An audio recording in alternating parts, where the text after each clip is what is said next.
এইটো ভূপেন বৰাৰ প্ৰতি মোৰ সন্মান। যোৱাকালি ৰাতিয়ে ভূপেন বৰা ডাঙৰীয়াৰ লগত মই কথা পাতিছিলোঁ। তেওঁ বিজেপিত যোগদান কৰাৰ সিদ্ধান্ত যোৱাকালিয়ে আমি কথা পাতি লৈছিলোঁ। কিন্তু ভূপেন বৰাৰ যিটো তেওঁৰ যিখিনি সেৱা বা তেওঁৰ যিখিনি জনকল্যাণমূলক কাম, যেনেকৈ বিহপুৰীয়াত মাধৱদেৱ কলাক্ষেত্ৰ আমাৰ চৰকাৰৰ দিনত হৈছিল, কিন্তু মাটি বাৰী ভূপেন বৰাই কৰি দিয়া আৰম্ভণি তেওঁ, মাধৱদেৱ বঁটা আৰম্ভণি তেওঁ। গতিকে কংগ্ৰেছত থাকিও অসমীয়া মেইনষ্ট্ৰীম মানুহৰ কাৰণে তেওঁ কাম কৰি আছিল। মই ভাবোঁ যে তেখেতক পাৰ্টিত তেওঁ আমাৰ কাৰ্যালয়ত গৈ যোগদান কৰিব পাৰিলেহেঁতেন, কিন্তু মোৰ এজন পাৰ্টিৰ কাৰ্যকৰ্তা হিচাপে মোৰ দায়িত্ব যে যেতিয়া ভূপেন বৰাৰ দৰে এজন ব্যক্তিয়ে কংগ্ৰেছ ত্যাগ কৰি বিজেপিত যোগদান কৰে, মই নিশ্চয় আহি তেওঁক মাত কথা দিবও লাগে। আৰু মই কংগ্ৰেছত থাকোঁতেতো ইয়াত প্ৰায়ে আহি আছিলোঁ, গতিকে এইটো মোৰ কাৰণে নতুন এড্ৰেছো নহয়। सर, कांग्रेस मुक्त असम कब तक हो जाएगा? 26 या देखिए, मैं ये सब बात विश्वास नहीं करता हूँ। कोई कांग्रेस मुक्त बीजेपी ऐसा नहीं सही है। हमें चाहिए असम वासियों का आशीर्वाद पुष्ट एक बीजेपी। हमें कोई निगेटिव नरेशन क्रिएट नहीं करना है। हमें तो ऐसा चाहिए कि सब लोग असम का पूरा जनता हमारे पार्टी को प्यार और मोहब्बत दे। ভূপেন বৰা জালুকবাৰীত খেলিলেও হ'ব।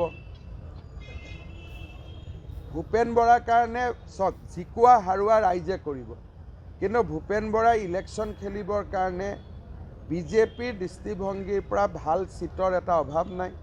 লাগিলে জালুকবাৰীত খেলিব, অসুবিধাটো কি আছে?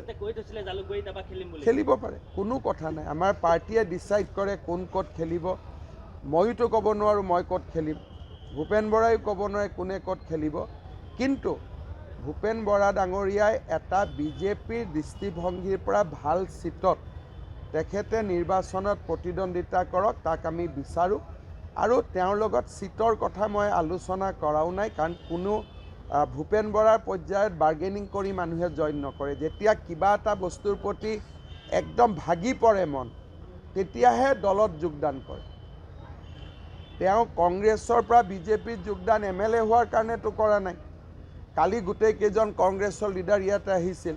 ভূপেন বৰাইতো ক'ব পাৰিলেহেঁতেন মোক ছেফ চিট এটা দিয়ক আৰু মই MLA হ'ম। কালিৰ দিনটো তেওঁ যি বিচাৰিলেহেঁতেন কংগ্ৰেছে এইটোকে দিলেহেঁতেন। সেইকাৰণে তেখেতে চিটৰ কাৰণেতো অহা নাই। তেওঁ কিয় আহিছে, আপোনালোকক ইতিমধ্যে কথাটো কৈছে যে মই কিয় আহিছোঁ। গতিকে যি মানুহে এটা বহুত কথা কষ্ট পাই আহে, তেওঁৰ লগত আপুনি এইটো চিটত খেলক, মই এইটো চিটত খেলিম, মই ভাবোঁ এইটো ব্যক্তিজনৰ প্ৰতি অসন্মান দেখুওৱা। গতিকে সেনেকুৱা ধৰণৰ কথা আলোচনা কৰাৰ পৰিৱেশো নাই। আৰু আমি যেতিয়া লগ পাইছোঁ তাত 10 গৰাকী মানুহ লগত আৰু বহিও আছে। গতিকে ৰাজনৈতিক কথা বতৰা মই পতা নাই। কালিয়ে মই ফোনত কথা পাতিছোঁ, তেওঁ যোগদান কৰিব। কিন্তু তেওঁৰ যোগদানটোৰ মই যে আনন্দিত, মোৰ মনটো ভাল লাগিছে বা আমাৰ দলৰ কাৰ্যকৰ্তাসকলেও ভাল পাইছে, সেইকাৰণে মই তেওঁৰ ঘৰলৈকে আহিছিলোঁ। ইয়াত কোনো বাৰ্গেনিং নাই, কাৰণ আমি কথা পাতোঁতেও 10জন মানুহ লগত একেলগে বহি চাহ পানী খায়ে কথা পাতি আছিলোঁ। মোৰ লগততো সকলোৰে বাকযুদ্ধ হয়, আপোনালোকৰো বাকযুদ্ধ হয়। আজি যদি প্ৰতিদিন এৰি বেলেগ এখন পেপাৰত যোগদান কৰে, মোৰ বন্ধু হৈ যাব। গতিকে ভূপেন বৰা এজেণ্ট নহয়। ভূপেন বৰা কংগ্ৰেছৰ বহুত খবৰ আজি মই দিছোঁ। ভূপেন বৰাই কৈছে আপুনি কেনেকৈ গম পালে? Sir, yesterday the Assam Congress leadership put a last-ditch effort to try and retain Bhupen sir, but it failed. What do you have to say? Actually, they are immature. They should have addressed the region.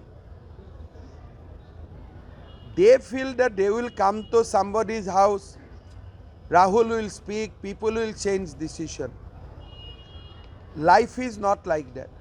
When a party leader, after serving a party for good 30 years, 34 years resign, then there must be a very big serious reason. So they should have addressed the region. Now, if you go to Majuli and take one particular leader in the yatra, that means you doesn't want Congress to win. So if there is a genuine Congress leader, he will feel pain that this party is actually not fighting to win election. I have gone through the same pain. The day when I went to join BJP, that point of time I also got those kind of call. But these people, they live like a feudal lord. So they think that we will call and decision will be changed. But nobody wants individual decisions to be changed. People want correction. People want rectification. So if somebody say, I have gone to Islamabad to see park, hotel, shops, and you give a approval to those statements, then are you not an anti-national? So, Manuhe ebilak bhal napai. People doesn't like that. If they would have come to his residence saying that we have taken that corrective action, he could have withdrawn. So that's the reason. So I think Congress has that serious problem. They do not want to address the region. They want to appease a person. So nobody resign a political party after staying 30 years without a valid reason. Until unless you address the reason, things will not change. Sir आप 1994 में और Bhupen sir एक सारी join किए थे, एक के बाद एक लीडर्स छोड़ रहे हैं, आज भूपेन बोरा ने भी छोड़ दिया, एक टाइम ने आप भी छोड़ दिया, ये सर क्यों हो रहा है लगातार? देखिए, मैं इतना ही बोला हूँ ना, कांग्रेस में आज जैसे भूपेन बोरा जी ने बताया, आप लोग सब जानते हैं कि रकीबुल हुसैन जैसा लोगों को हमारा असामीज मेन स्ट्रीम का लोग नफरत करते हैं। अगर उनको आप माजुली में लेके जाते हो, जो हमारा आध्यात्मिक का सेंट्रल पीड है, सेंट्रल प्लेस है, तो असामीज लोग आपको क्या बोलेगा कि तुम कौन सा पार्टी कर रहे हो? थोड़ा मैं पहले रियलाइज किया, भूपेन स्ट्रगल ए लॉट कि कांग्रेस चेंज होगा, he could not, and now he is joining BJP. He will be able to do whatever he wants to do in our party because we give platform to the leader. Sir, Bhupen Bora was a leader of great reputation in the Congress party. যিকোনো খবৰৰ বাবে যোগাযোগ কৰক আমাৰ এই নম্বৰত 9181 307 221